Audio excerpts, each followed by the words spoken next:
hindi mo kailangan ng mas malalaking kalamnan para maging malakas. Kung taglay mo ang 7 katangiang ito, dahil nalaman mo na ang kalikasan ng tao, mas malakas ka pa sa inaakala mo. Una, hindi ka nakikipagtalo sa mga hangal. Nakamit mo ang husay ng katahimikan kaysa sa ego.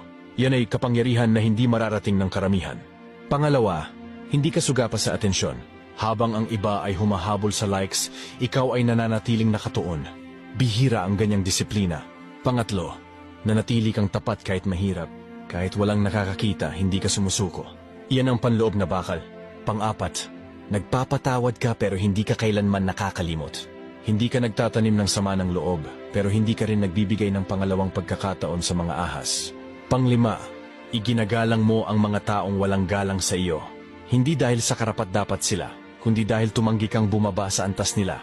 Pang-anim, tahimik kang nagpapabuti. Walang anunsyo kundi tahimik na paglago lamang. Pang-pito, naglalakad kang mag-isa ng walang takot. Karamihan ay nangangailangan ng pangkat. Ikaw, layunin lang ang kailangan mo.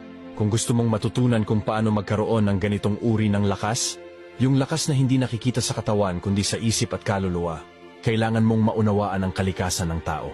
Basahin mo ang lihim ng kalikasan ng tao. Isang aklat na magtuturo sa iyo kung paano kumilos ang isang tao at paano ka maging tunay na malakas at malawak na isipan sa mga sitwasyon kahit walang malaking kalamnan.